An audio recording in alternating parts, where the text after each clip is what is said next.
Listo. Bueno, buenos días.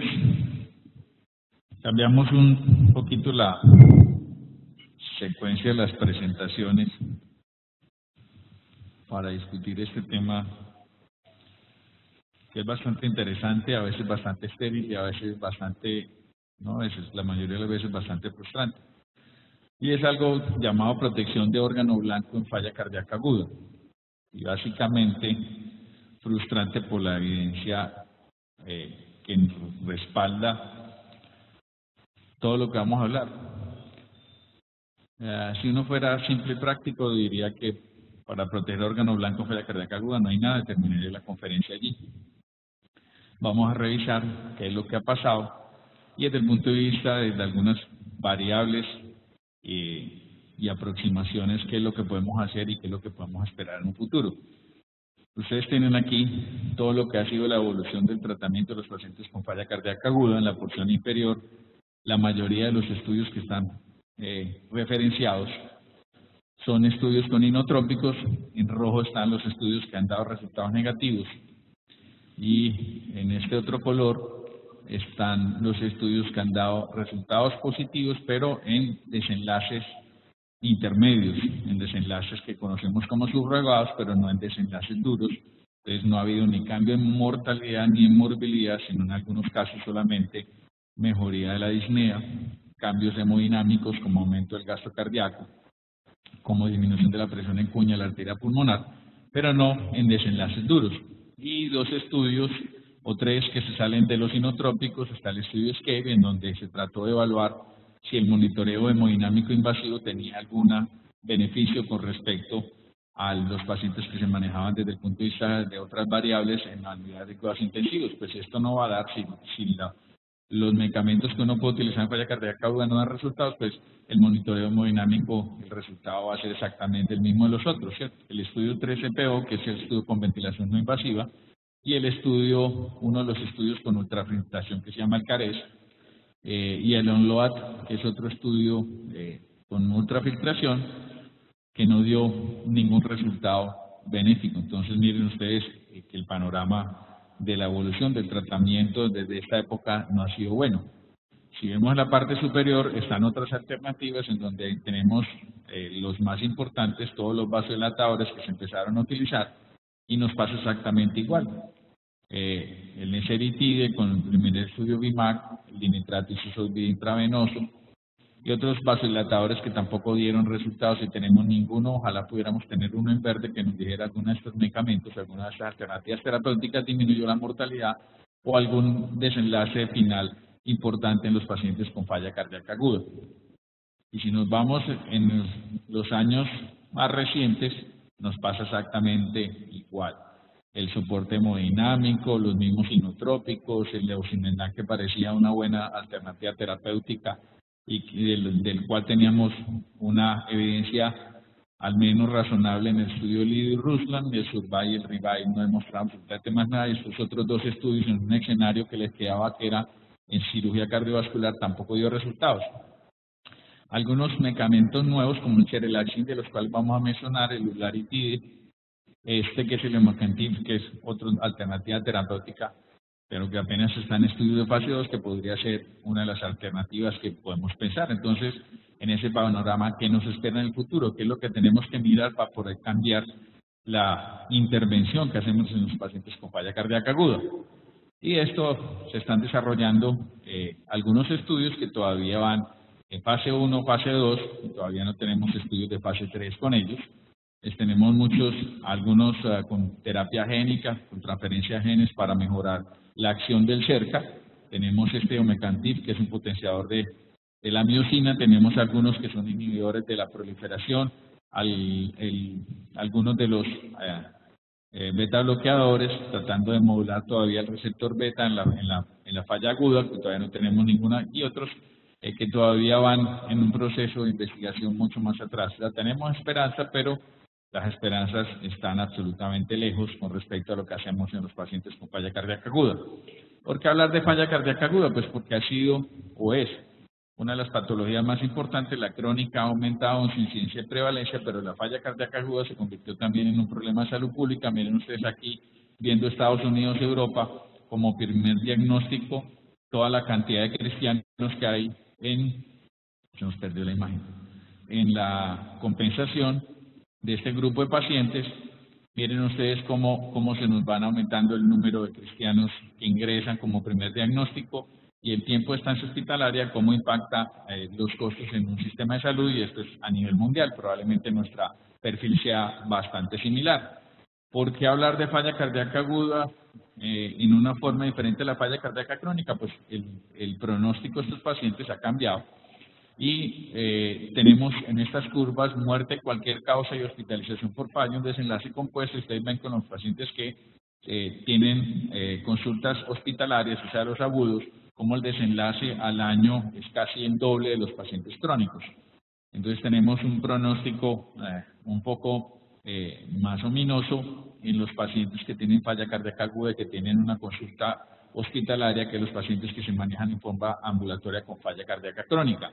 Y si solamente vamos a ver muerte cualquier causa, vamos a ver que el crónico en forma general al año tiene una mortalidad alrededor del 7%, mientras que el agudo va hacia el 17%. O sea, tenemos cambios importantes en mortalidad y en hospitalizaciones por falla en los pacientes que ingresan con un solo episodio. Y es otra de las características de ellos. El número de hospitalizaciones afecta al pronóstico en forma adversa. Miren ustedes esta curva de Kaplan-Meier en mortalidad acumulada, como cuando uno tiene solamente una primera hospitalización, cómo se comporta la mortalidad acumulada, pero la segunda, la tercera y la cuarta hospitalizaciones ensombrecen la evolución del pronóstico de los pacientes. Y si vamos a términos de riesgo, el riesgo se incrementa. Después, comparados con la primera hospitalización, tenemos un aumento del 22% con la segunda, un 33% con la tercera, hasta llegar a un aumento del riesgo del 84% en pacientes que tienen 5 o más hospitalizaciones. O sea, cada episodio de descompensación marca un pronóstico adverso, y probablemente por cada episodio de descompensación implica un compromiso de órgano blanco, que es lo que está afectando la evolución, y uno de esos órganos blancos va a ser el propio miocardio.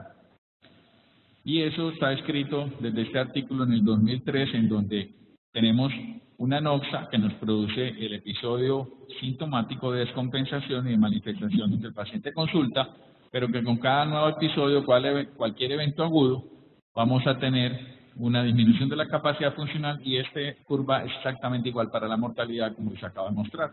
Cada episodio, cada evento de descompensación va a producir un empeoramiento del pronóstico. Entonces, quiere decir que está pasando algo en estos eventos, y entre ese evento y el siguiente, que no estamos haciendo adecuadamente, que hace que los pacientes tengan una evolución poco satisfactoria.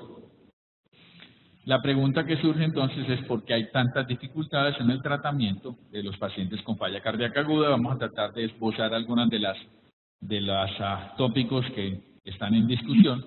Uno es porque tenemos un grupo con una diversidad teológica importante, o sea, tenemos un grupo heterogéneo clasificado desde el punto de vista clínico como una sola enfermedad, como falla cardíaca aguda. Tenemos diferentes factores precipitantes que producen diferentes perfiles de riesgo en los pacientes. Tenemos una fisiopatología heterogénea que no está todavía muy bien descrita. Hay muchos estudios sobre la fisiopatología de la enfermedad cardíaca o la falla cardíaca crónica, pero sobre la aguda no tenemos una diferencia muy clara entre la aguda y la crónica, cuáles son las variables que más pueden intervenir en la evolución del paciente. Tenemos perfiles clínicos diferentes, patrones clínicos diferentes. Otra de las cosas que nos pasa es comorbilidades diferentes.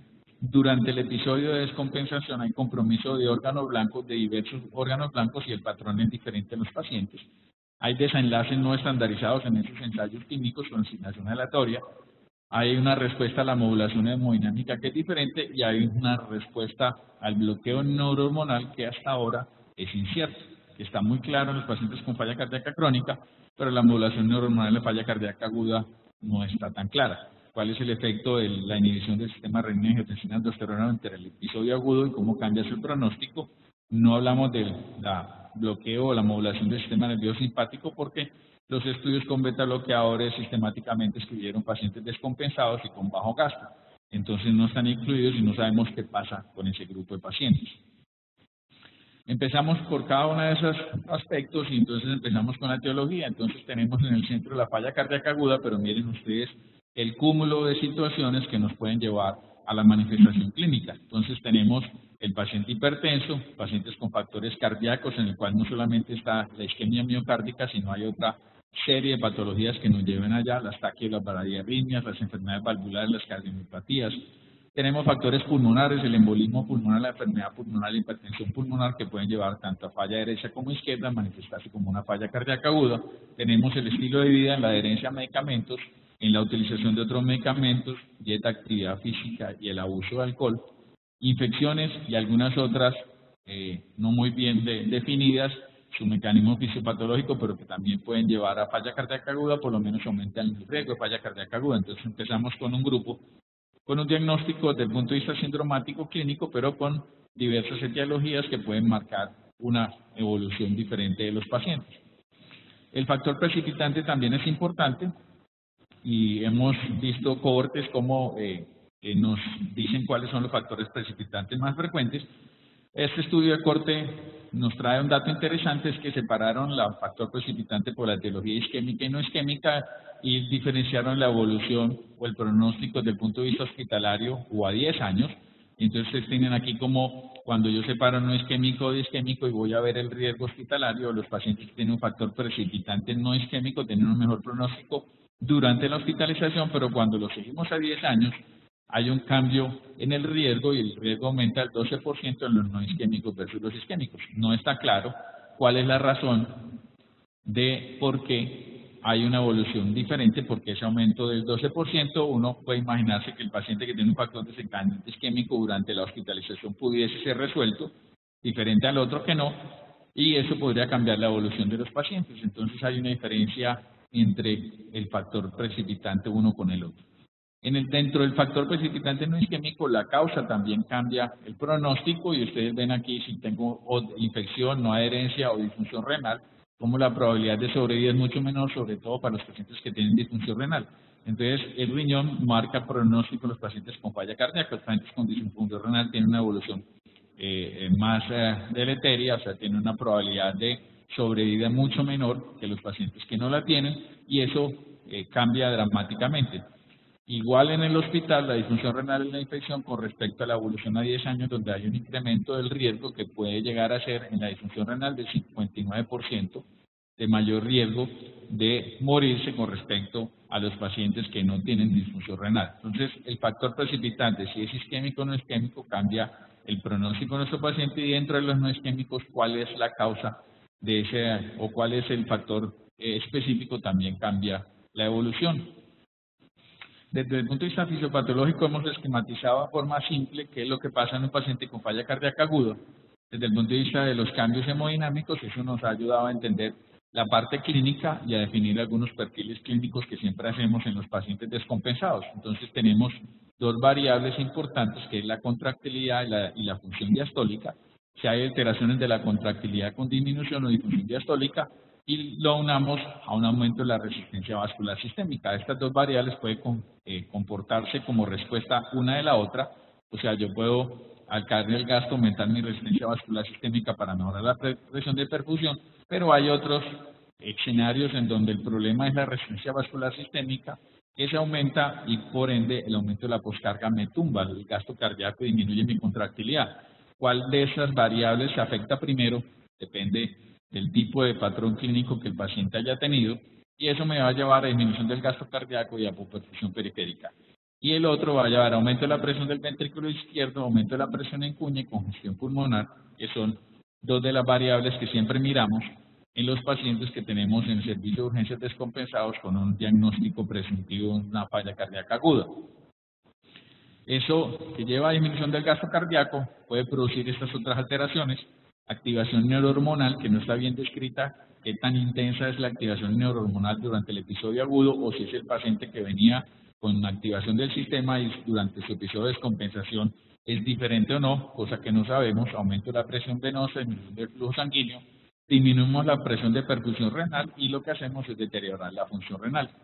Hay retención de sodio, agua, expansión de volumen, aumento de la presión de llenado y deterioro mayor de la función cardíaca, lo que hace que esta relación cardiorrenal sea un círculo vicioso para perpetuar el problema, perpetuar la enfermedad y hacer mucho más difícil la compensación de nuestro paciente.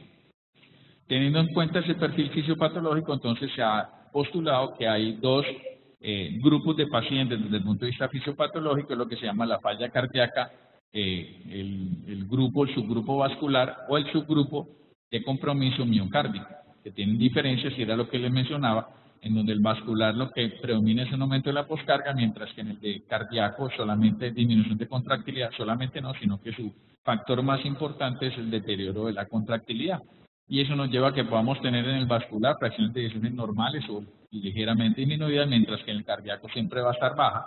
No hay tanta ganancia de peso en el vascular, pero sí en el cardíaco, y hay algunas de las características que pueden cambiar. Sin embargo, la mortalidad hospitalaria es muy similar, y a los 3 meses la mortalidad hospitalaria termina siendo un poquito más alta en el que es en el punto cardíaco, no en el de aumento de la poscarga en el vascular. Las hospitalizaciones también pueden ser similares, la evolución puede ser similar, independiente desde el punto de vista de la alteración hemodinámica que cambió el pronóstico del paciente. Y en esos índices hemodinámicos, o lo que obtenemos por una monitorización por catéter en arteria pulmonar, entonces siempre estuvimos pendientes del índice cardíaco. Y miren ustedes aquí cómo la evolución en el índice cardíaco con respecto a la mortalidad, cuando está mayor de 2,6 o menor o igual a 2,6, las curvas son similares, diciéndonos que a pesar de que el índice cardíaco puede ser un factor pronóstico, no diferencia o no discrimina dos grupos de pacientes con mayor o menor riesgo, a diferencia de la presión en cuña en la arteria pulmonar, que si la presión en cuña en la arteria pulmonar persiste elevada, vamos a tener una curva de mortalidad muy diferente con respecto a los pacientes en que la presión en cuña en la arteria pulmonar se disminuye. Esto es la evidencia que tenemos desde el punto de vista del seguimiento de los pacientes, pero no quiere decir que mi terapia debe ser dedicada a bajar la presión en cuña, porque yo no sé si con la terapia que utilice, bajar la presión en cuña, obtengo beneficios en mortalidad, y eso es lo que no han podido demostrar los medicamentos que les mostré en un principio de cómo es la evolución de esos pacientes con falla cardíaca aguda. Una clasificación antigua que teníamos, que la usamos durante mucho tiempo los pacientes con infarto agudo de miocardio, que fue la clasificación de Forrester. Entonces nos decía y nos clasificaba 4 grupos de pacientes o 4 cuadrantes. Uno era por la congestión pulmonar, si teníamos una presión en cuña mayor de 18, y la segunda era el índice cardíaco, si lo teníamos mayor o menor de 2.2 litros por minuto por metro cuadrado. Teníamos los pacientes normales en este cuadrante, los que tenían congestión pulmonar, los que tenían hipovolemia y los que tenían un bajo gasto cardíaco en este punto. El catéter de la arteria pulmonar se dejó de usar durante mucho rato en los infartos, lo usamos solamente para los cardiogénicos, los TRI4, cuando hacemos soporte inotrópico hemodinámico, y entonces esta clasificación se echó al olvido, pero resucitó desde el punto de vista clínico en este artículo de los doctores Noria y Stevenson, y es la clasificación que conocemos como clasificación de Stevenson. Sin embargo, el primer autor en el estudio es Noria, en donde clasificamos clínicamente si hay congestión pulmonar o hipoperfusión tisular, y entonces vamos a clasificar a los pacientes en secos y calientes, los normales que vimos allá, los húmedos y calientes en los que hicieron edema pulmonar, los hipovolémicos en secos y fríos, teniendo en cuenta que este grupo de hipovolémicos pueden no ser hipovolémicos, puede no ser el hipovolémico que cuando yo le reemplace volumen pasa a ser normal, puede ser el grupo de hipovolémicos en que tienen bajo gasto, y lo que hice fue meterle diurético, y lo sequé, y resulta que el paciente no tiene síntomas de congestión, pero está en este punto de bajo gasto. Entonces, con el líquido, con el volumen, reemplazando volumen, voy a saber si el paciente está en este cuadrante o en este cuadrante, y en teoría, desde la clasificación en esta serie, se pensaba que estaban en este cuadrante camuflados aquí. Por eso se llama el cuadrante L, Low Profile. Esa L era eso, pensaban que eran los pacientes que estaban con muy bajo gasto, pero que les sacamos en exceso de volumen. Y desde el punto de vista clínico sabemos que la mayoría de los pacientes, casi las 2/3 partes, llegan con congestión. Afortunadamente, un porcentaje más bajo llegan solamente con bajo gasto cardíaco, y un porcentaje muy pequeño llegan con hipovolemia. Por eso no podemos saber exactamente ese subgrupo cuál es la evolución, porque era un grupo muy pequeño dentro de la corte que tuvieron los doctores Noria y Stevenson. Y eso, ¿qué nos dicen? Que hay una mortalidad de acuerdo al perfil clínico. Entonces, se comportan diferente. Por eso es importante, no solamente por yo saber que de la congestión tengo que mejorar la congestión y el bajo gasto cardíaco, manejar el bajo gasto cardíaco, sino que en el pronóstico van a ser diferentes. Entonces, miren ustedes, por ejemplo, el paciente húmedo y frío, que es el que peor le va en la tasa de sobrevida libre de eventos, como el paciente húmedo y frío, el que peor le va, y el seco y caliente es el que mejor le va. En la mitad están los otros dos grupos, teniendo en cuenta que ese paciente del cuadrante L, pues no sabemos en realidad porque era un grupo muy pequeño, si se comporta más como el uno como el otro, pero en este caso se comportaba más como el seco y caliente. Entonces también estratificamos riesgo con esa sola clasificación sencilla que podemos hacer desde el ingreso de nuestro paciente. Pasamos a otro de los aspectos y los patrones clínicos. Entonces, no toda falla cardíaca aguda es exactamente igual a otra porque el patrón clínico del paciente es diferente. No es lo mismo tener un paciente con una descompensación de un episodio agudo que llegue en medio de un síndrome coronario agudo que un paciente que llega en medio de una crisis hipertensiva o de hipertensión con respecto a otro que era un paciente con falla cardíaca crónica que lo que tiene es un episodio de exacerbación. Entonces, estas características de los patrones nos dan algunas alternativas diferentes de tratamiento y el pronóstico también va a cambiar en correlación con ese patrón que estamos observando. Sabemos que la mayoría de los pacientes que tenemos como fallas cardíacas agudas son producto de una exacerbación de una falla cardíaca crónica. Está el grupo de edema pulmonar y luego el grupo de pacientes con crisis hipertensiva que hacen el mayor porcentaje de los pacientes que vemos en los servicios de urgencias. Y desde el punto de vista clínico, la evolución de esos pacientes, vamos a ver que el que llega con choque cardiogénico es el que mayor mortalidad tiene, eso lo sabemos desde hace mucho rato, pero la mortalidad de los otros grupos no es una mortalidad despreciable, termina siendo muy similar, con excepción de los que llegan hipertensos, que tienen una mortalidad un poco menor que los otros grupos. Entonces también nos da pronóstico, nos da diferencias, el patrón clínico nos da pronóstico, y eso que veíamos desde el punto de vista clínico se empezaron a preguntar si tenía alguna diferencias desde el punto de vista fisiopatológico. Entonces ven ustedes aquí el índice de potencia cardíaco como medición de la función cardíaca o contractilidad y el índice de resistencia vascular sistémica. Y cuando usted empieza a mirar los grupos, hay diferencias importantes en los grupos. Entonces usted va a tener que hay un grupo de pacientes que es el que se caracteriza por congestión y por llegar a edema pulmonar, que generalmente es de rápido desarrollo, son pacientes que están relativamente compensados y rápidamente se descompensan, y esos pacientes dependen en mayor proporción de un aumento de su resistencia vascular sistémica. Era lo que hablamos desde el punto de vista fisiopatológico, que sería el subgrupo vascular. Pacientes que no tienen tanto deterioro de su función ventricular, sino que la descompensación está explicada porque la resistencia vascular sistémica se le incrementó en forma importante. Esos pacientes terminan haciendo edema pulmonar, algunos desde el punto de vista clínico lo encuentran como edema pulmonar flash, aunque eso de flash pues no está muy bien definido, a mí no me gusta el término, pero es más o menos lo que describe desde el punto de vista clínico. Miren los pacientes aquí abajo de shock cardiogénico, lo que nos están diciendo es que lo que predomina es su bajo gasto cardíaco, y lo que hacemos de aumento de resistencia vascular sistémica probablemente es una consecuencia de haber tumbado el gasto. Si tumbo el gasto, aumento mi resistencia para mantener la presión de perfusión, y eso es lo que quiero lograr, y eso es lo que hace el organismo de forma refleja. Los pacientes con falla cardíaca descompensada, lo normal es aquí meter un grupo de pacientes con shock séptico, que obviamente ustedes saben que lo que tienen es una vasodilatación, es un shock distributivo, se vasodilatan y el índice cardíaco se aumenta en forma compensatoria por tener una lechocapacitancia que llenar mucho mayor, entonces tiene que bombear mucho más sangre, y eso no nos interesan es este grupo que está aquí, y el grupo de crisis hipertensiva que está en la mitad, que tiene un aumento de la resistencia vascular sistémica no tan marcada como en el edema pulmonar, y que su compromiso del gasto cardíaco no es tan importante, o por lo menos no lo hace tan importante. Entonces, en esos patrones, yo sí puedo diferenciar de los pacientes normales, los que hacen edema pulmonar, porque predomina su cambio en resistencia vascular sistémica, los de la crisis hipertensiva, donde voy a tener mayores presiones arteriales medias que me impactan la resistencia y me impactan el índice cardíaco, y los de shock cardiogénico que predomina el gasto cardíaco bajo. Entonces, estamos hablando de enfermos diferentes, de pacientes que les afecta una enfermedad clínicamente como falla cardíaca aguda, pero que no podemos encajonar desde el punto de vista fisiopatológico y clínico en la misma parte, y probablemente ese ha sido una de las dificultades en los estudios que se han realizado. Otra evidencia desde el punto de vista del patrón clínico en los diferentes subgrupos, solamente para recalcarles que eso que decimos de patrón clínico, que mencionamos que están en las guías europeas como patrones clínicos diferentes desde el punto de vista fisiopatológico, sí tiene un sustento, y un sustento que no es nuevo. Sus estudiecitos son bastante viejos, que nos diferencian de acuerdo a la función miocárdica y la resistencia vascular, cómo se comporta cada uno de esos subgrupos. Otro de los aspectos que tienen que ver cuando yo cambio la resistencia vascular sistémica, y que me podría explicar por qué puedo manifestarme con falla cardíaca aguda sin que mi gasto o mi función miocárdica no sea no esté muy alterada, es esto, y es precisamente porque está escrito desde hace mucho tiempo. Algunos lo llamaban el fenómeno de Henry. El fenómeno de Henry quiere decir que cuando yo aumento la poscarga, me aumenta el inotropismo. Aquí está graficada en esta línea, es la elastancia máxima, que es la relación que hay entre la presión y el volumen al fin de la sístole. Esa relación me habla de contractilidad. La elastancia es una medida de contractilidad. El cambio en la contractilidad está dado por el cambio en la pendiente de la elastancia máxima.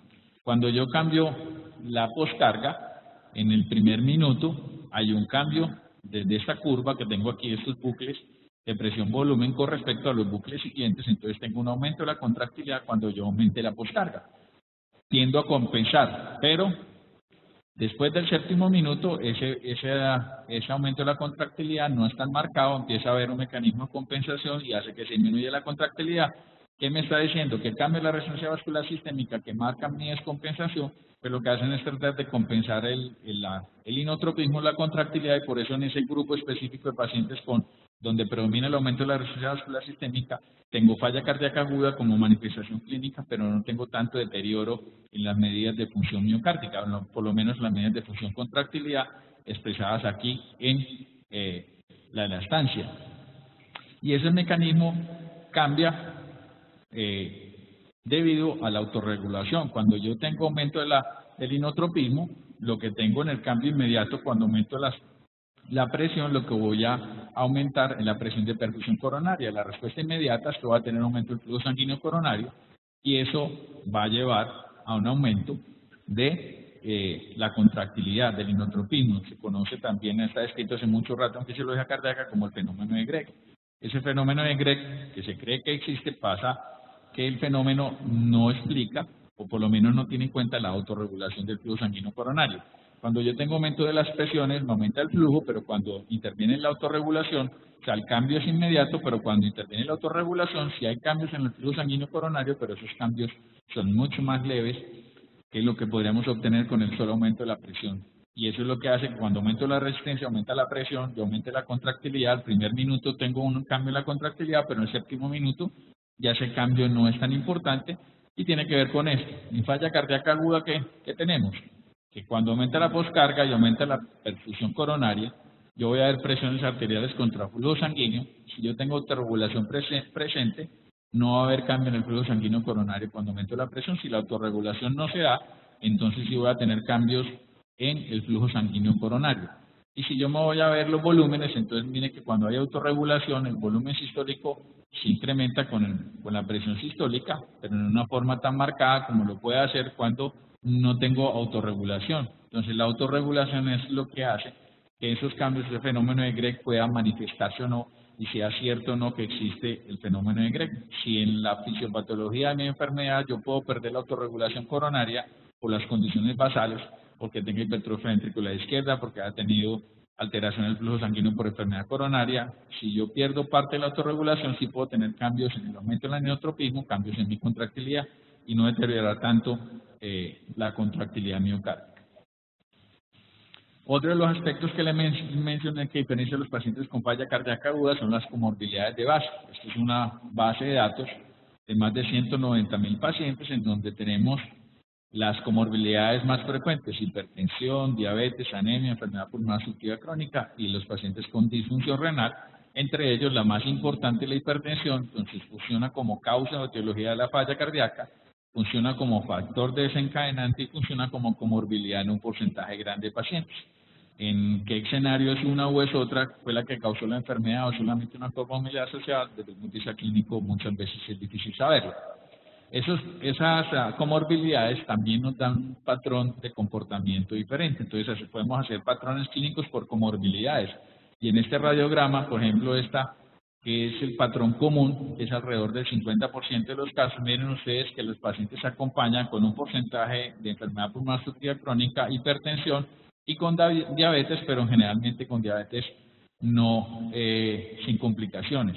Este grupo es el grupo de pacientes más frecuente. Otro grupo que los investigadores llamaron como los de estilo de vida, tienen más cambios en obesidad, enfermedad pulmonar obstructiva crónica, hipertensión, diabetes no controlada y cambios en los líquidos y en los electrolitos, pero ya empieza a aparecer la enfermedad renal y la enfermedad vascular periférica en ese grupo de pacientes. Es un grupo de pacientes que no llega a ser la tercera parte, alrededor del 20%, y otros dos patrones que son el patrón renal, que lo que predomina es la enfermedad renal con un porcentaje importante, que se acompaña con cambios electrolíticos y con hipertensión como podemos esperar, y parte con enfermedad vascular. Y el neurovascular, que es más los pacientes que tienen historia de enfermedad cerebrovascular, cambios en motilidad, trastornos segmentarios, hipertensión, diabetes, pero ya empezamos a tener diabetes con complicaciones e infarto agudo de miocardio en un porcentaje no despreciable.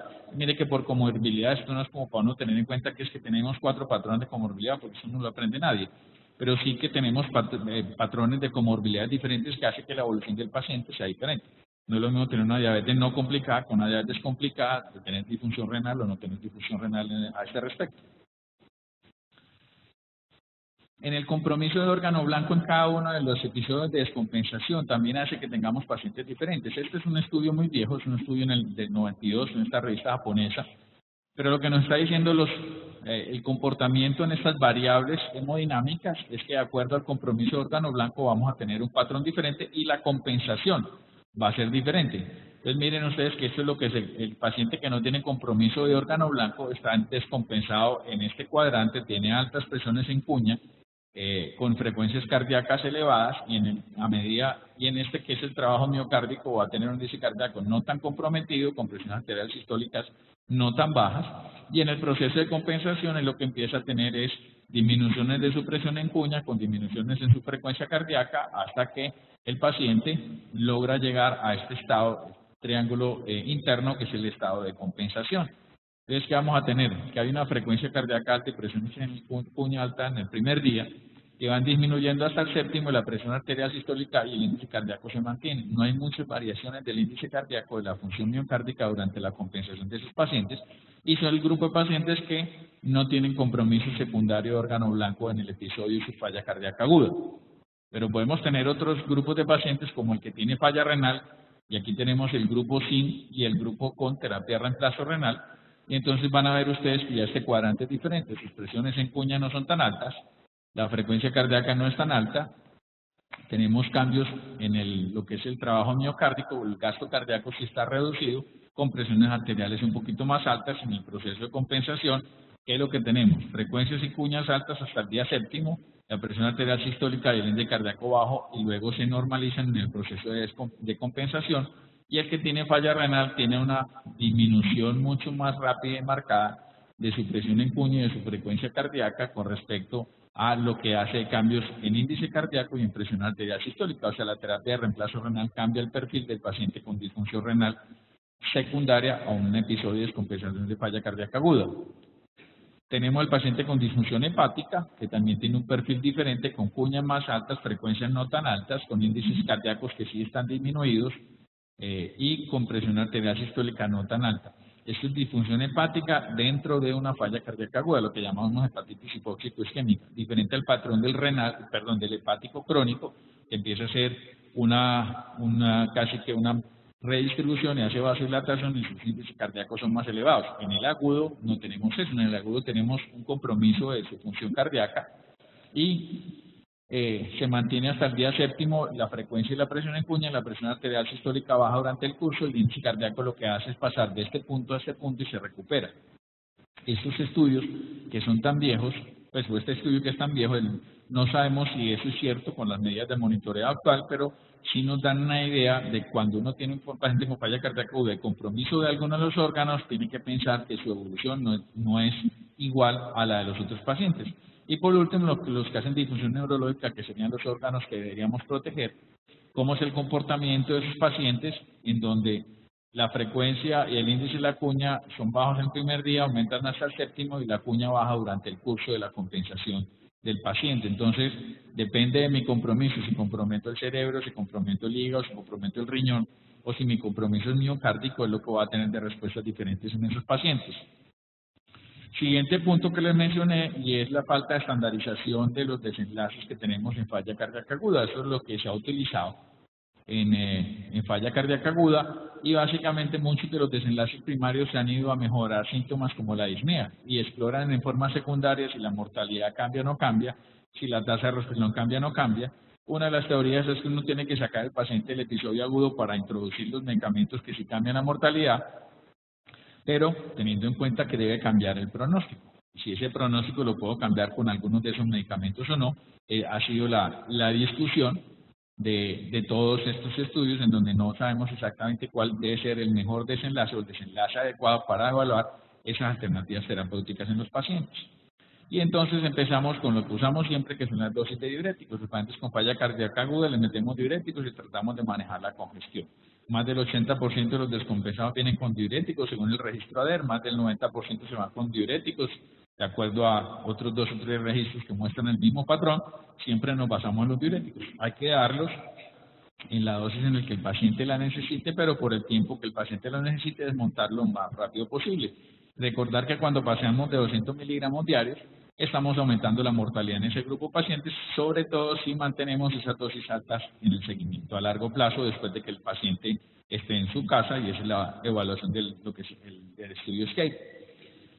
El análisis de los inotrópicos, que nos basamos en que si es mejor el levosimendan, el mirrinol, la dobutamina, todos esos 3 chichos son el mismo tóxico, que los tenemos que utilizar en los pacientes que tengan bajo gasto cardíaco. Hay que usarlos lo más rápido posible por la dosis que debe utilizarse, por el tiempo que va a utilizarse, el mínimo requerido para poder compensar mi paciente. Ese es un estudio que hicimos, es un metaanálisis en red que va a salir publicado en la revista colombiana de cardiología, donde comparamos dobuta, levosimendan y mirrinol con placebo y son exactamente iguales al placebo en mortalidad. Y cuando los comparamos entre ellos, son exactamente iguales dobuta versus levo, dobuta versus mirrinol, levosimendan versus mirrinol. El levosimendan, que parecía tener un perfil diferente, un poco mejor porque era sensibilizador al calcio, no aumentaba el calcio intracelular, resulta que desde el punto de vista clínico los resultados son exactamente iguales. Entonces utilice cualquiera de ellos por costo-efectividad.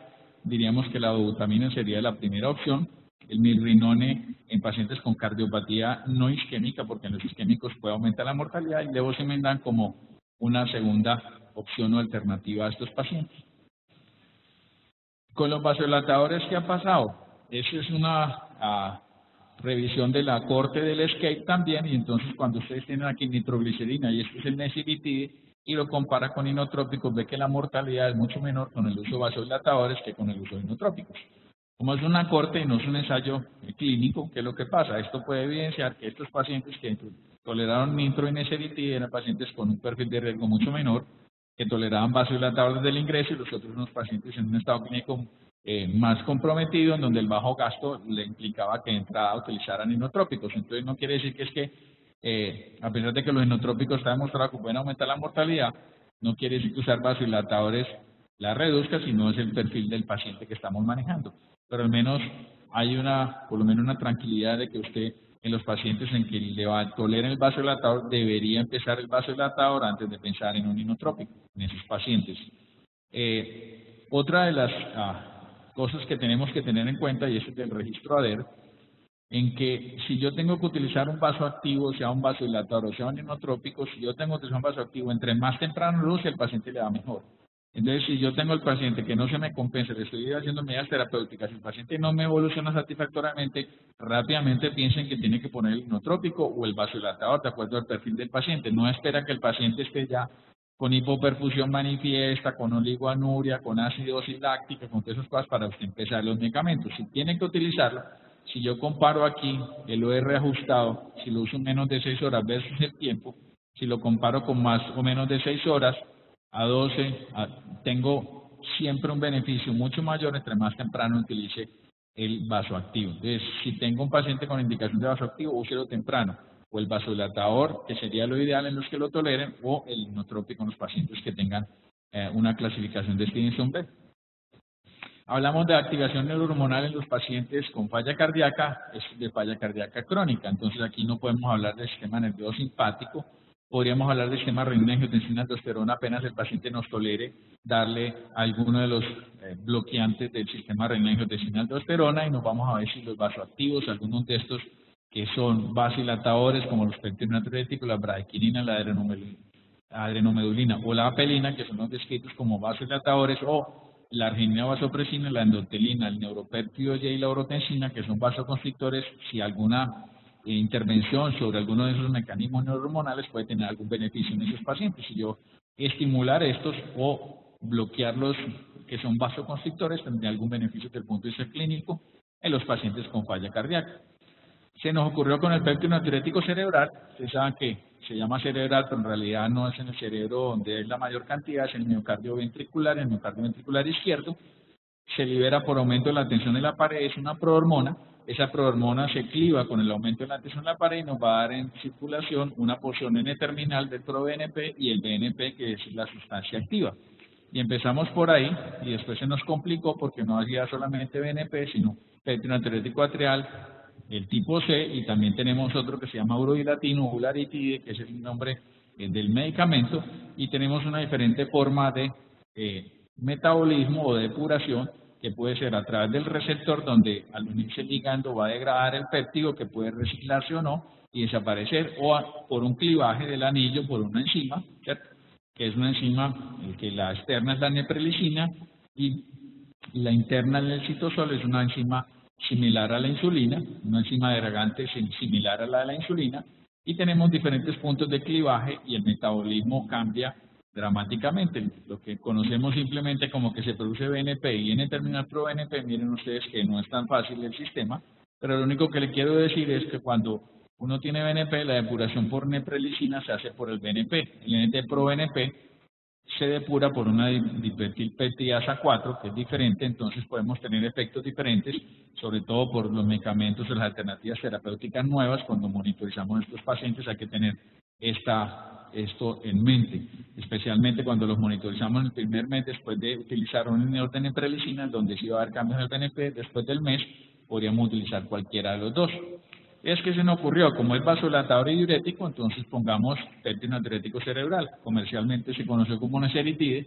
Lo utilizamos y miren, muerte, cualquier causa de hospitalización, placebo neseritide, y todos esos desenlaces, como no hay, las diferencias no son estadísticamente significativas.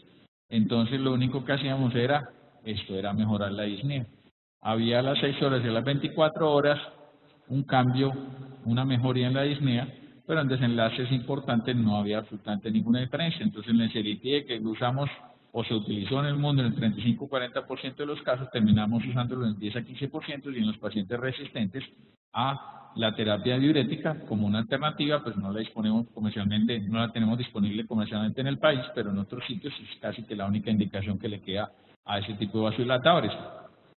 No fuimos con otro, este es uno reciente que se llama lularitide, y entonces este estudio TRUE-HF también trató de demostrar lo mismo, y se encontraron con que las curvas eran exactamente iguales. El HR pasa el 1, que es el punto de no efecto, y entonces tenemos en una publicación reciente en el JACC el lularitide. Cuando vamos a ver diferencias, pero diferencias en número de eventos hospitalarios, tenemos una tendencia en que sean mejor en lularitide, pero no tiene un beneficio en el seguimiento de los pacientes.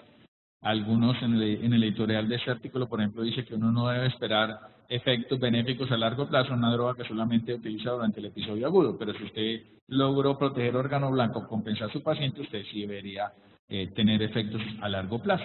Con este estudio probablemente lo que tenemos es que la estrategia terapéutica de péptidos se acabó de morir, pues estaba muerta con el Alzheimer. Yo no sé por qué siguieron haciendo con el lularitide, pero por lo menos con esto es una evidencia que confirma lo que se había encontrado.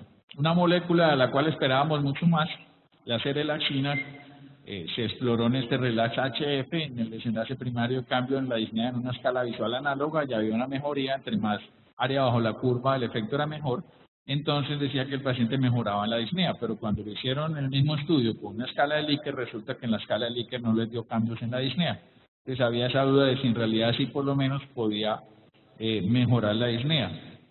¿Qué efecto importante le encontraron que no estaban buscando? Por lo que les digo que los desenlaces secundarios siempre está por allá, los desenlaces duros. Encontraron esta análisis de intención a tratar en mortalidad. Miren ustedes, el HR 0.63 cuando comparo serelaxina con placebo. O sea que tengo una reducción de más de 30% de la mortalidad cuando se utilizaba serelaxina en falla cardíaca aguda. O sea, todo el mundo se le abrió los ojos y dijimos, uy, aquí por lo menos va a salir algo que nos va a cambiar la mortalidad en esos pacientes cuando no tenemos nada. Y entonces se fueron a analizar, bueno, ¿por qué podía cambiar la mortalidad? Entonces, parecía ser el único que iba a proteger el órgano blanco. Entonces, había menos incrementos de troponina, la creatinina se mantenía más estable cuando yo utilizaba serelaxina y las transaminasas no se elevaban tanto cuando utilizaba serelaxina. Entonces, protegía el miocardio, protegía el riñón y protegía el hígado. Los tres órganos mágicos en los pacientes con falla cardíaca aguda, en los patrones que les mostré. Entonces, eso era un beneficio bastante importante. Afortunadamente, la FDA con esos datos nos lo aprobó y le dijeron, hagan un estudio donde el desenlace primario sea mortalidad y sean desenlaces duros para saber qué es lo que pasa, porque esto es una hipótesis generada. En un estudio donde el desenlace primario o primario no dio, y un desenlace secundario más importante sí. Entonces hicieron el segundo y estamos esperando el Congreso Europeo de Falla Cardíaca este año. Y antesitos del Congreso, el 29 de abril, liberaron esto y dijeron, desafortunadamente, el desenlace primario no dio. Eso enterró la serelaxina, que esperábamos con ansias para los pacientes con falla cardíaca aguda, y ese estudio, por lo menos este anuncio, acaba con la estrategia que se proponía con la serelaxina. Hay que esperar a que se publique el estudio completo para poder analizarlo, digerir qué fue lo que pasó, pero probablemente es una de las drogas que no va a ver la vida comercial. Los receptores de vasopresina.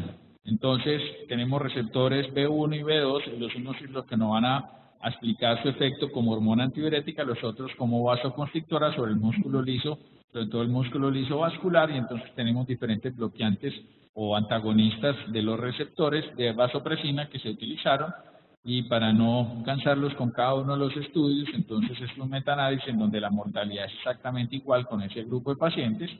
El cambio de peso, si hay una disminución de peso a favor de los baptanos, o sea, todos estos bloqueadores, el cambio relativo en los niveles de sodio, que favorece a los baptanos, o sea, el paciente ya no tiene tanta hiponatremia, y ese último estudio, que es el TACTIS-AF, que está en el JAC, esa es AHF, aquí me comí una, porque hay otro TACTIS que es de síndrome coronario agudo. Hay una tendencia a que respondan más rápido con el tolvaptan, que es uno de ellos, pero cuando se compara con el placebo, en mejoría de la disnea, en terapia de rescate y en que estén vivos en las 24 horas, es exactamente igual. Entonces, este TACTIS-HF que nos mostró que podíamos tener cambios en el peso y en el sodio, lo mismo que el metaanálisis, no tenía cambios sobre el desenlace primario. Entonces, podemos tener un beneficio en esos pacientes, pero es un beneficio bastante pobre cuando decimos que podemos mejorar, disminuir el peso, mejorar el sodio, cuando no impactamos ningún otro desenlace que sea importante para los pacientes. Y hasta aquí llegamos con esa alternativa terapéutica. Otro que ustedes vieron ahí fueron la adenosina. Entonces, este estudio PROTECT utilizó un antagonista del receptor A1 de adenosina, falla cardíaca aguda, se llama la rolofilina, está publicado en el New England hace unos años, y no encontraron diferencias también cuando definieron el desenlace de éxito de tratamiento, sin cambio falla de tratamiento, que estaba definido básicamente por la disnea. No encontraron diferencia en el uso de rolofilina con respecto al placebo en pacientes con falla cardíaca aguda, y es otra de las estudios que no nos dejaron absolutamente ningún beneficio.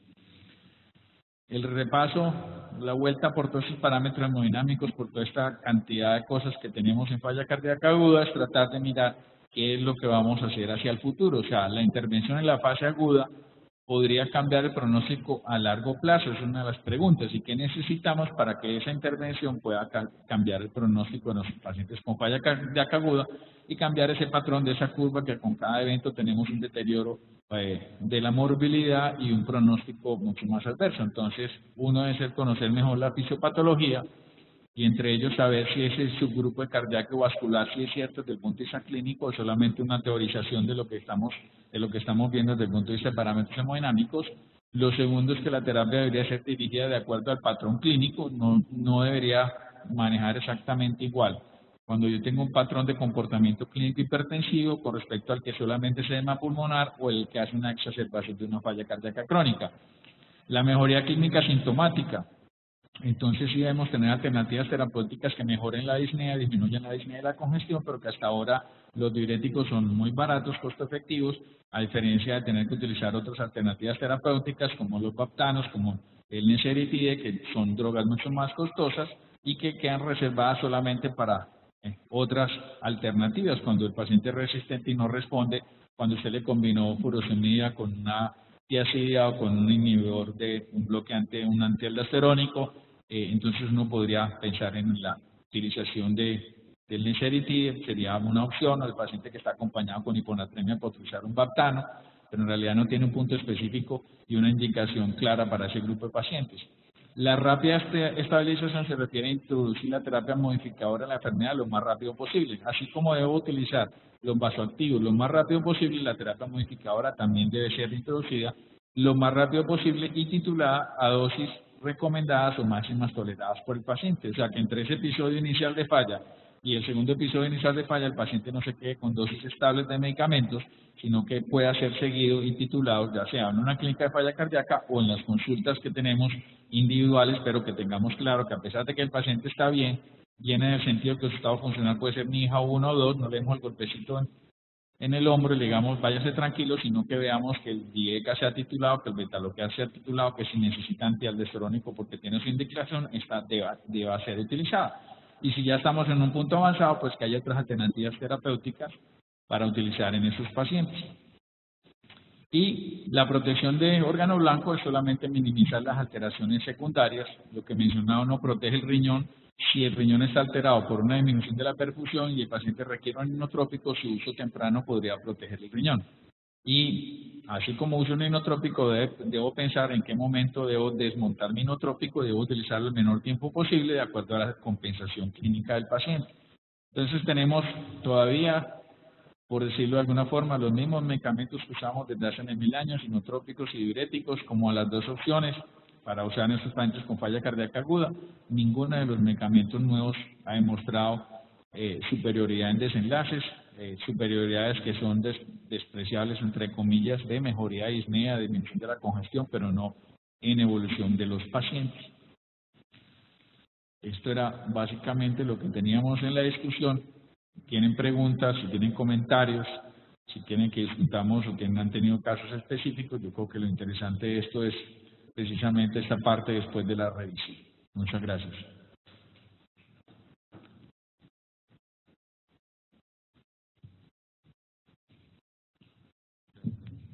Profe, muchas gracias pues, por la conferencia. Este tema tiene tanto de ancho como de largo, son muchas cosas.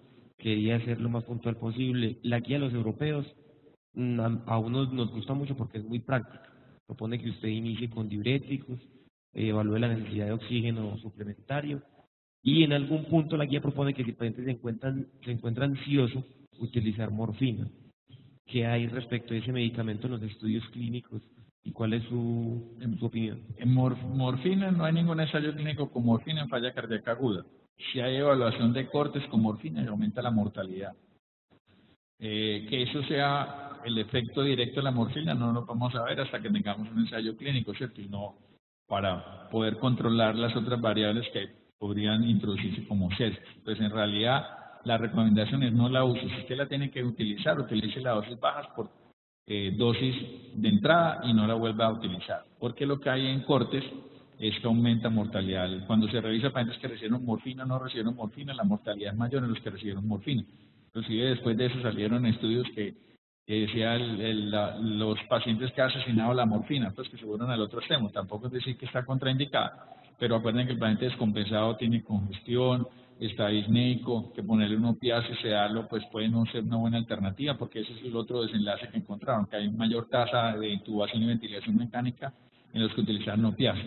Entonces, si uno lo utiliza en la fase aguda, el paciente que viene ansioso, viene hipertenso y usted utiliza una dosis o dos dosis máximo, probablemente no va a tener problemas. Pero si usted sigue usando la dosis de morfina y no está pendiente del estado de conciencia del neurosensorial del paciente, sí va a tener problemas. Entonces, de entrada, la idea no la use. Si necesita usarla, úsela en dosis bajas y de 1 o 2, máximo 3 dosis y no más. Y la otra pregunta era la siguiente. Nosotros acá por costo-efectividad y dado que ningún medicamento ha sido superior a otro en desenlaces duros de los que se han evaluado, tenemos nitro y tenemos probutamina, ¿cierto? Maravilloso. La guía propone que si uno tiene menor de 85 la sistólica le ponga probutamina y que si tiene mayor de 110 use la nitro, ¿cierto? ¿cierto? ¿Qué opina usted de esa recomendación, que es bastante simplificada de la clasificación Y la idea es que usted use el vasodilatador. Uno usa nitroglicina o nitroprusiato. El nitroprusiato es muy bueno, pero tiene un problema, es que le altera más la presión arterial, lo vuelve más impotencia y los pacientes le toleran menos. La nitroglicina es menos tolerada, es menos vasodilatador arterial, más vasodilatador venoso, pero te lo pueden tolerar pacientes con ciclos de presión arterial por encima de 110, le puedes dar nitroglicina y titulársela, que sería lo ideal. Ese sería el punto inicial. Primero, piense en vasodilatador antes que en inotrópico. Si el paciente no le mejora o no le tolera la nitroglicerina y se está viendo que hay signos de hipoperfusión que están en el escalón o en la etapa C y no en el B, no en el congestivo, sino en el de bajo gasto cardíaco, tiene que utilizar un inotrópico. Cualquiera de los tres es bueno. Empezamos con dobutamina. Empezamos con dobuta, y si usted tiene que hacer combinaciones, cuando usted va a hacer combinaciones, ya ahí sí necesita usted cuidado intensivo y un catéter en arteria pulmonar. El primer inotrópico lo podemos poner en unidades de cuidados especiales y monitorizar al paciente. Pero si no tiene inotrópico, ya sí es mejor que usted meta un Swan-Gas y mire cuál es el patrón hemodinámico de su paciente, y ya la respuesta al segundo inotrópico va a tener que ser de acuerdo a la respuesta de los parámetros hemodinámicos. Lo va a seguir subiendo hasta que usted mejore el índice cardíaco, le baje la presión en cuña, porque eso le va a dar otro dato si usted necesita un soporte mecánico o no necesita, y si el paciente está descompensado, si va a necesitar trasplante en la fase aguda de su descompensación. Milrinone es una alternativa muy buena para la cardiopatía no isquémica. En los isquémicos no usen milrinone, ¿sí? Entonces la segunda alternativa sería el levosimendan, que es la otra opción después de la dobuta. Pero no tiene sentido de que yo tengo dobuta, no me gusta más levosimendan, lo voy a poner. Es porque desde el punto de vista de su acción es mejor. No, los desenlaces son iguales. El Survive comparó a 6 meses dobuta con levosimendan y no les dio nada. El Revive, que fue un estudio que casi no dejan publicar, la casa patrocinadora casi no lo deja publicar, salió en el 2013, después de que los resultados están como en el 2004, en el 2005. Finalmente se arrollaron en 2 corosos los investigadores y le permitieron que lo publicaran en el JAG Heart Failure. Y cuando uno ve, es exactamente igual, pues tampoco hay diferencias. Lo que había mostrado Lido y Ruslan, que sí. Entonces, esa era otra evidencia, pero aquí ya sabemos que es exactamente igual. Entonces, no es que vamos a acabar con levosimendan, sino que lo vamos a dejar en su punto. Si usted usó dobuta, necesita otro inotrópico, una opción es levosimendan, si es, por ejemplo, un isquémico. O uno podría cambiar el orden en el isquémico si todavía le crea el Ruslan. Usar primero levosimendan y mirar la respuesta del paciente. En eso es como el subgrupo en donde uno diría levosimendan de pronto le va un poquito mejor. Le habían quedado 2 escenarios a levosimendan, el isquémico y la cirugía cardíaca. Cirugía cardíaca murió este año con esos 2 estudios con levosimendan en paciente en cirugía cardíaca, exactamente igual cualquier otro. En el isquémico todavía le queda ese nicho de poder utilizarlo como una alternativa, pero en realidad dobuta sería la opción.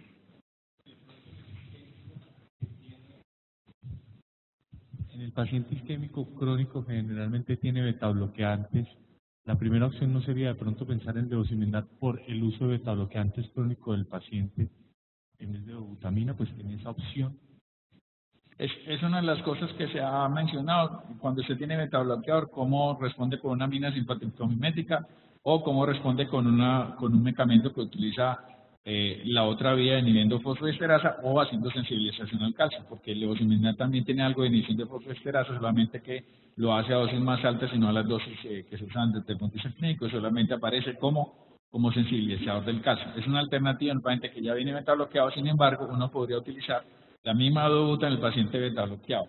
El levosimendan, cuando se hizo un análisis de subgrupos en el Survive, le fue mejor a los pacientes no los agudos, sino a los crónicos. Pacientes con falla cardíaca crónica que estaban exacerbados y los pacientes que venían con betabloqueador eran los 2 subgrupos que mejor les iba. Entonces uno diría, esos son los pacientes que mejor les va, pero acuérdense que esos análisis de subgrupos en ensayos clínicos son generadores de hipótesis, entonces debieran hacer un estudio para demostrar eso.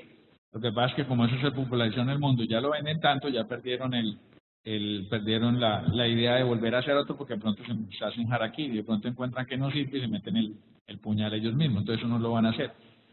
Con levosimendan yo creo que había un problema grande en lo que es mostrar estudios clínicos. Hay un estudio que se llama el Casino, que eso baja la mortalidad, eso es una belleza el levosimendan, pero ese estudio nunca lo publicaron.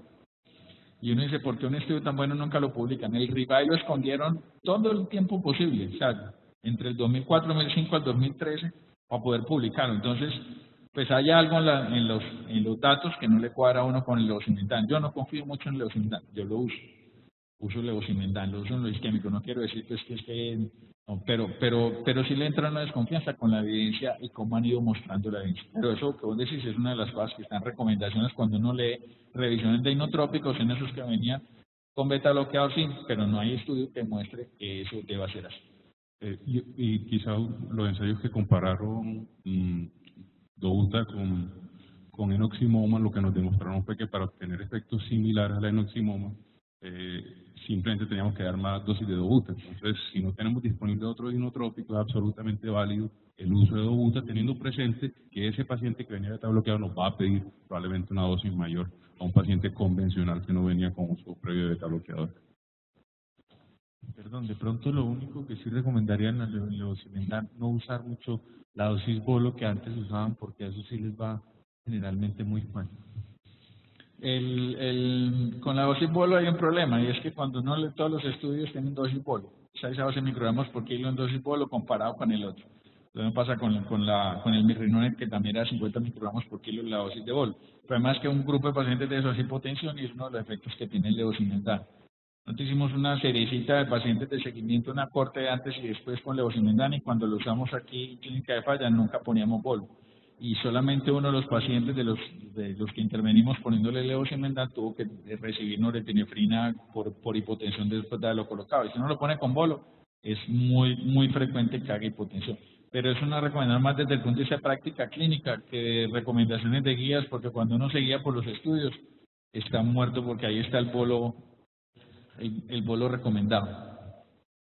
Profe, con relación a los vasodilatadores intravenosos, quería confirmar si una práctica médica que hacemos generalmente aquí en el hospital, me atrevo a decir que la mayoría de los internistas lo hacemos, es cuando el paciente realmente no está hipertenso, en un edema pulmonar, sino que tiene presiones de 120, 80, 120, 70, pues evitamos como lo engorroso de tener que poner un vasodilatador venoso, llevarlo a cuidados especiales, que hacen los infectos, todo lo que podríamos considerar. Ahora, cuando uno lee la guía europea, dice que los vasodilatadores intravenosos deberían ser considerados, pero hablan como una consideración, y que para es más para alivio sintomático, ¿cierto? Y cuando uno lee la letra chiquitica, ya dice que no hay de todas formas una evidencia robusta de sus efectos a largo plazo, o incluso a corto plazo, excepto pues por el alivio sintomático. Entonces no sé si estamos haciendo mal, si la recomendación del grupo pues de cardiología es que de todas formas tratemos de que a los pacientes así no estén hipertensos, pero tengan una sistólica mayor de 110, de todas formas darles el chance de poner nitroglicerina intravenosa, y qué tipo de pacientes no lo haríamos y simplemente los dejamos así. Con la reconciliación de los medicamentos, que ya la guía nos dice que podemos reconsiderarlos de que el paciente pues no esté en shock, como para puntualizar un poco eso. Y la otra pregunta, que es la pregunta que siempre le hacemos acá con falla cardíaca aguda, y es en su experiencia y todo lo último que ha visto usted, si ya dejamos de hacerlo mucho, sinceramente, es esos bolitos de dioxina y la dioxina en el contexto de una falla cardíaca aguda, que aunque no tenemos evidencia y ya ni siquiera las guías lo mencionan en ninguna parte, antes la mencionaban, ya en falla cardíaca aguda no lo mencionan. ¿Usted qué piensa sobre eso? Lo de los vasodilatadores, la respuesta es sí. La idea es que usted estamos usando menos vasodilatadores de lo que deberíamos estar utilizando en pacientes con falla cardíaca aguda. Si el paciente llega congestivo, usted le pone las primeras dosis de diurético, el paciente le mejora, con eso le va a salir, usted no va a tener ningún problema. Probablemente la furosemida, el primer efecto que hace de venodilatación en los primeros minutos le baja la precarga, el paciente se le puede compensar. Si usted con una primera o segunda dosis de diurético de furosemida el paciente le mejoró, se está tranquilo. El efecto diurético es más tardío, el efecto pico está entre los 30 minutos y la hora. Entonces, antes de que el paciente orine y tenga balance negativo, lo que hizo fue venodilatación. Si usted le mejoró con eso, déjelo quieto y le maneja la falla cardíaca.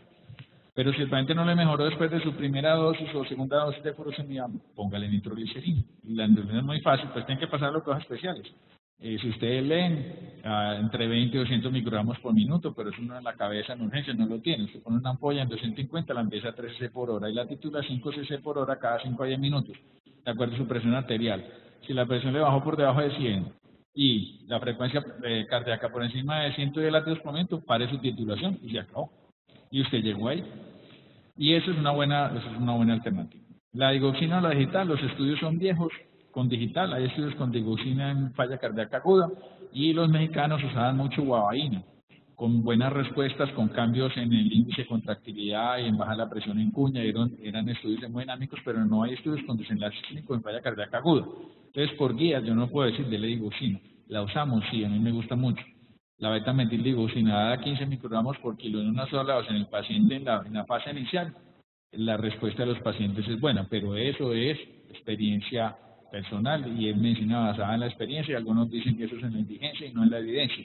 Entonces no puede dar la recomendación de que sí, usted póngale digital, ahora que hay la corriente en contra del digital, porque inclusive a los crónicos compensados que tienen digital le quieren quitar el digital. Y habíamos mencionado que hay estudios en pacientes crónicos, hay 2 estudios, el Radiance y el Pruvet, que también son estudios viejos que tenían pacientes con digital, a un grupo se lo quitaron, a otro no, y se dieron cuenta que el estado funcional empeoró y la tasa de hospitalizaciones fue mucho mayor. Entonces, si es crónico no se lo quite. En el agudo es una opción que uno tiene en urgencias cuando el paciente está muy taquicárdico, o los pacientes con FA, con respuesta ventricular alta y tienen una falla cardíaca aguda. Es una muy buena alternativa ponerle beta-metildigloxina. Pero no lo puse aquí porque los ensayos clínicos, pues ahí está en la curva de la evolución del tratamiento, pero no lo discutí porque no hay un ensayo para uno decir sí o no. Profe, la última pregunta para ya Santiago va a hacer otra. La solución salina hipertónica.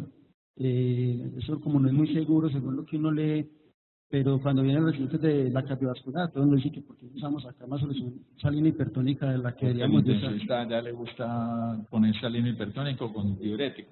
Pero los estudios con eso también son bastante miserables. Ustedes vieron que ahí en la evolución les puse el dose. El dose es el estudio de comparar bolos con respecto a infusión.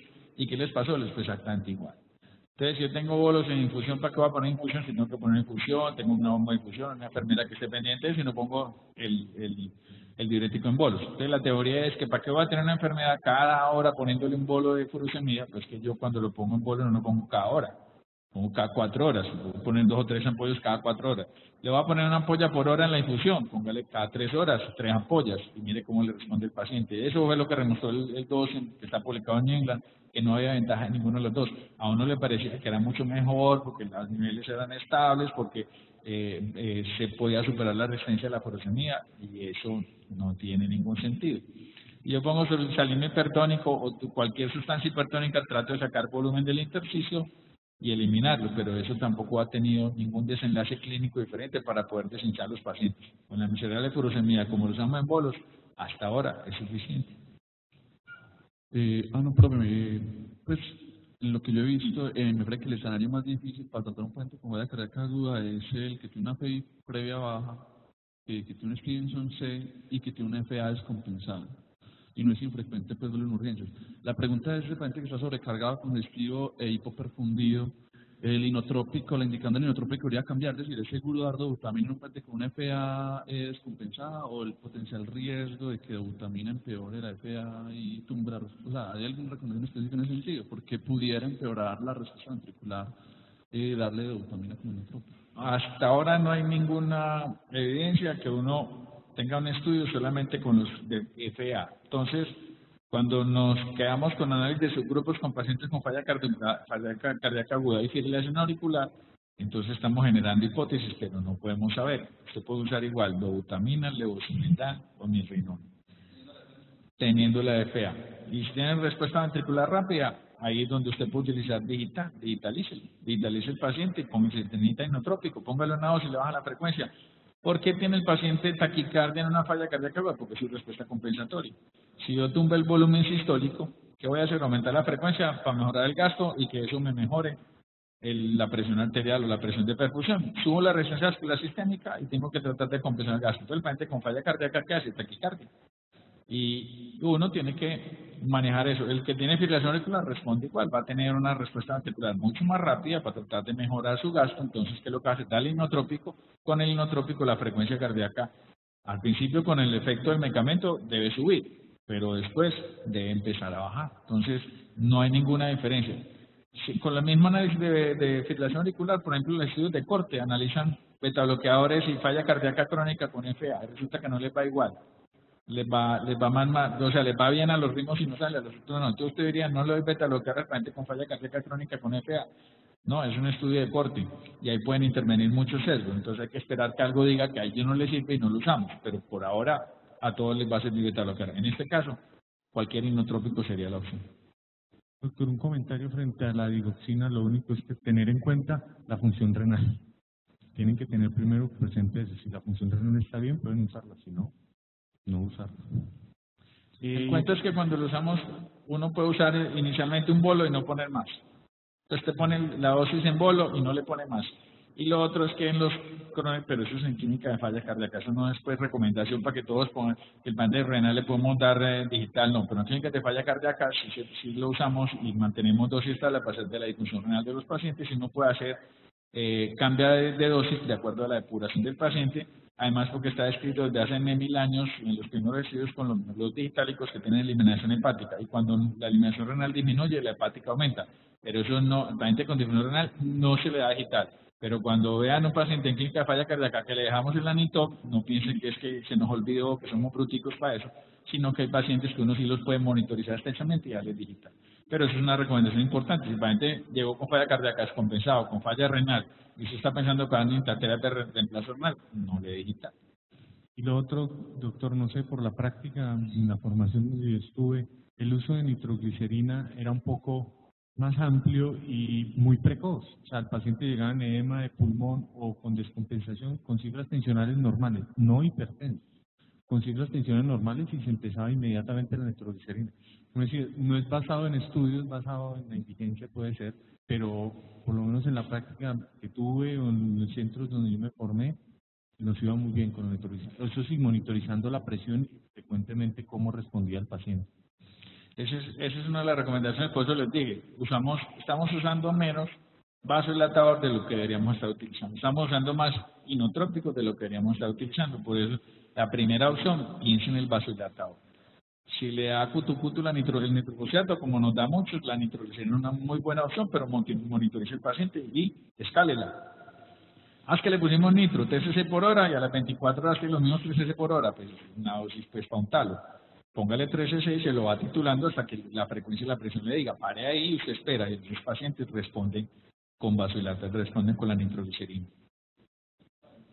En los pacientes puede ser la causa de la descompensación aguda, cardiopatía isquémica. En la cardiopatía isquémica, el efecto vasodilatador de la nitroglicerina le va a venir también muy bien al paciente.